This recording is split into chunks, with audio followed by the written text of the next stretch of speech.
ಎಲ್ರಿಗೂ ನಮಸ್ಕಾರ. ಇತ್ತೀಚಿನ ದಿನಗಳವರೆಗೆ ಒಂದು ಕಾನ್ಸೆಪ್ಟ್ ಇತ್ತು. ಅದೇನಂದ್ರೆ ಮಕ್ಕಳು ಜೇಡಿ ಮಣ್ಣಿದ್ದಾಗೆ, ಜೇಡಿ ಮಣ್ಣಿನ ಮುದ್ದೆಗಳಿದ್ದಾಗೆ. ಸಮಾಜದಲ್ಲಿ ಉತ್ತಮ ವ್ಯಕ್ತಿಗಳನ್ನಾಗಿ ಅವರನ್ನ ನಾವು ಮಾಡಬೇಕು ಅಂದ್ರೆ ಅವರಿಗೆ ಸೂಕ್ತವಾದಂತಹ ಆಕಾರವನ್ನ ಶಿಕ್ಷಕರು, ಪೋಷಕರು ಕೊಡಬೇಕಾಗುತ್ತೆ ಅನ್ನುವಂತ ಒಂದು ಕಾನ್ಸೆಪ್ಟ್ ಇತ್ತು. ನೀವೇ ಯೋಚನೆ ಮಾಡಿ, ನಾವು ಮಕ್ಕಳಿಗೆ ಸೂಕ್ತವಾದಂತಹ ಒಂದು ಆಕಾರವನ್ನ ಕೊಟ್ಟಾಗ ನಮ್ಮ ಸಾಮರ್ಥ್ಯಕ್ಕೆ ಅನುಗುಣವಾಗಿ ನಾವು ಅವರಿಗೆ ಆಕಾರವನ್ನ ಕೊಡ್ತೀವಿ ವಿನಃ ಅವರ ಸಾಮರ್ಥ್ಯಕ್ಕೆ ಅನುಗುಣವಾಗಿ ಅವರು ಬೆಳಿಲಿಕ್ಕೆ ಸಾಧ್ಯ ಆಗೋದೇ ಇಲ್ಲ. ಆದ್ರೆ ಈಗ ಕಾಲ ಬದಲಾಗಿದೆ. ಈಗ ನಾವು ಮಕ್ಕಳನ್ನ ಒಂದು ಬೀಜ ಅಥವಾ ಒಂದು ಸೀಡ್ ಅಂತ ನಾವು ಅವರನ್ನ ಪರಿಗಣಿಸ್ತೀವಿ. ಯಾಕೆ ಅಂತಂದ್ರೆ, ಫಾರ್ ಎಕ್ಸಾಂಪಲ್ ನಾನು ನಿಮ್ಗೆ ಒಂದು ಆಪಲ್ ಕೊಟ್ಬಿಟ್ಟು ಅದನ್ನ ಕಟ್ ಮಾಡಿ ಎಷ್ಟು ಸೀಡ್ಸ್ ಇದೆ ಹೇಳಿ ಅಂತ ನಾನೇನಾದ್ರು ನಿಮ್ಗೆ ಕ್ವಶನ್ ಮಾಡಿದಾಗ ನೀವು ಈಸಿಯಾಗಿ ಹೇಳ್ತೀರಾ 4 ಸೀಡ್ ಇದೆ, 5 ಸೀಡ್ ಇದೆ ಅಂತ ನೀವು ಈಸಿಯಾಗಿ ಹೇಳ್ತೀರಾ. ಆದ್ರೆ ಅದೇ ಆ ಒಂದು ಆಪಲ್ ಇರುವಂತಹ ಒಂದು ಸೀಡ್ ಅಲ್ಲಿ, ಒಂದು ಬೀಜದಲ್ಲಿ ಎಷ್ಟು ಆಪಲ್ ಇದೆ ಅಂತ ನಾನೇನಾದ್ರು ನಿಮ್ಗೆ ಪ್ರಶ್ನೆ ಕೇಳಿದ್ರೆ ನಿಮ್ಗೆ ಹೇಳೋದಕ್ಕೆ ಸಾಧ್ಯ ಆಗುತ್ತಾ? ಖಂಡಿತವಾಗಿ ಸಾಧ್ಯ ಆಗೋದಿಲ್ಲ. ಯಾರಿಂದಲೂ ಕೂಡ ಸಾಧ್ಯ ಆಗೋದಿಲ್ಲ.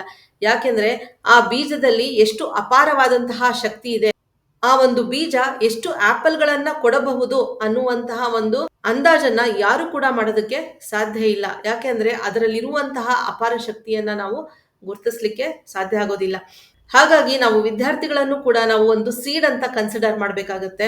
ವಿದ್ಯಾರ್ಥಿಗಳಲ್ಲಿ ಎಷ್ಟು ಅಪಾರವಾದಂತಹ ಶಕ್ತಿ ಇದೆ, ನಿಮ್ಮ ಮಕ್ಕಳಲ್ಲಿ ಎಷ್ಟು ಅಪಾರವಾದಂತಹ ಶಕ್ತಿ ಇದೆ ಅದು ನಮ್ಗೆ ಗೊತ್ತೇ ಇರೋದಿಲ್ಲ. ಹಾಗಾಗಿ ನಾವು ವಿದ್ಯಾರ್ಥಿಗಳನ್ನ ಜೇಡಿ ಮಣ್ಣಿನ ಮುದ್ದೆಗಳು ಅಂತ ಟ್ರೀಟ್ ಮಾಡ್ದೇನೆ, ನಮ್ಮ ಸಾಮರ್ಥ್ಯಕ್ಕೆ ಅನುಗುಣವಾಗಿ ಅವರ ಜೀವನವನ್ನು ರೂಪಿಸೋದಕ್ಕೆ ಹೋಗ್ದೇನೆ ಅವರ ಸಾಮರ್ಥ್ಯಕ್ಕೆ ಅನುಗುಣವಾಗಿ ಅವರು ಬೆಳಿಲಿಕ್ಕೆ ನಾವು ಅವಕಾಶವನ್ನ ಮಾಡಿಕೊಡಬೇಕು. ಅದಕ್ಕೆ ಬೇಕಾದಂತಹ ಸೂಕ್ತವಾದಂತಹ ಪರಿಸರವನ್ನ ಒದಗಿಸಿಕೊಡಬೇಕು. ಹೇಗೆ ಒಂದು ಬೀಜ ಹೆಮ್ಮರವಾಗಿ ಬೆಳೆಯೋದಕ್ಕೆ ಬೇಕಾದಂತಹ ವಾತಾವರಣ, ಪೋಷಣೆ, ಗೊಬ್ಬರ, ನೀರು, ಬೆಳಕು ಎಲ್ಲವನ್ನೂ ಯಾವ ರೀತಿ ಒದಗಿಸ್ತಾರೆ, ಹಾಗೇನೆ ನಾವು ಈ ಒಂದು ವಿದ್ಯಾರ್ಥಿಯು ಕೂಡ ಆತನ ಸಾಮರ್ಥ್ಯಕ್ಕೆ ಅನುಗುಣವಾಗಿ ಬೆಳೆಯೋದಕ್ಕೆ ಬೇಕಾದಂತಹ ಉತ್ತಮವಾದಂತಹ ಪರಿಸರವನ್ನ ಕಲ್ಪಿಸಿಕೊಡ್ಬೇಕಾಗತ್ತೆ. ಉತ್ತಮವಾದಂತಹ ಸನ್ನಿವೇಶಗಳನ್ನ ನಾವು ಕೊಡಬೇಕಾಗತ್ತೆ. ಕಲಿಕಾ ಸನ್ನಿವೇಶಗಳನ್ನ ಕೊಡಬೇಕಾಗತ್ತೆ. ತನ್ನ ಸಾಮರ್ಥ್ಯಕ್ಕೆ ಅನುಗುಣವಾಗಿ ಆತ ಬೆಳೆಯೋದಕ್ಕೆ ಬೇಕಾದಂತಹ ಎಲ್ಲ ಸಪೋರ್ಟ್ ಸಿಸ್ಟಮ್ನು ಕೂಡ ನಾವು ಕೊಟ್ಟಾಗ ಆ ವಿದ್ಯಾರ್ಥಿ ಕೂಡ ಹೆಮ್ಮರವಾಗಿ, ಅಂದ್ರೆ ತನ್ನ ಸಾಮರ್ಥ್ಯಕ್ಕೆ ಅನುಗುಣವಾಗಿ ಹೆಮ್ಮರವಾಗಿ ಬೆಳಿಲಿಕ್ಕೆ ಸಾಧ್ಯವಾಗುತ್ತೆ. ಇಲ್ಲವಾದರೆ ನಮ್ಮ ಸಾಮರ್ಥ್ಯಕ್ಕೆ ಅನುಗುಣವಾಗಿ ನಾವು ಆ ವಿದ್ಯಾರ್ಥಿಯನ್ನ ಬೆಳೆಸಲಿಕ್ಕೆ ಅಥವಾ ನಮ್ಮ ಮಕ್ಕಳನ್ನ ಬೆಳೆಸಲಿಕ್ಕೆ ಹೋದಾಗ ಅವರು ಹೆಮ್ಮರವಾಗಲ್ಲ, ಬದಲಾಗಿ ಬೋನ್ಸಾಯ್ಗಳಾಗ್ತಾರೆ. ನಿಮ್ಗೆ ಗೊತ್ತು ಬೋನ್ಸಾಯ್ನ ನಾವ್ ಎಲ್ಲಿಡ್ತೀವಿ ಅಂತ. ಬೋನ್ಸಾಯ್ನ ನಾವು ಒಂದು ಶೋ ಪೀಸ್ ಆಗಿ ನಮ್ಮ ಮನೆಗಳಲ್ಲಿ ಇಟ್ಕೊಳ್ತೀವಿ. ಅದರಿಂದ ಯಾವುದೇ ಹೆಚ್ಚು ಪ್ರಯೋಜನ ಆಗೋದಿಲ್ಲ. ಹಾಗಾಗಿ ನಿಮ್ಮ ಮಕ್ಕಳಲ್ಲಿ ಇದೆ ಅಪಾರವಾದಂತಹ ಶಕ್ತಿ, ನಿಮ್ಮ ವಿದ್ಯಾರ್ಥಿಗಳಲ್ಲಿ ಇದೆ ಅಪಾರವಾದಂತಹ ಶಕ್ತಿ. ಯಾರಿಗೆ ಗೊತ್ತು, ನಿಮ್ಮ ಮಕ್ಕಳು ಮುಂದೆ ಪ್ರಧಾನಮಂತ್ರಿಗಳಾಗ್ಬೋದು, ಚೀಫ್ ಮಿನಿಸ್ಟರ್ಸ್ ಆಗ್ಬೋದು, ಯಾವುದೋ ಒಂದು ತುಂಬಾ ದೊಡ್ಡದಾದಂತಹ ಪದವಿಯನ್ನ ಅವರು ಪಡೆಯಬಹುದು, ತುಂಬಾ ದೊಡ್ಡ ವ್ಯಕ್ತಿಗಳಾಗಿ ಬೆಳೆಯಬಹುದು.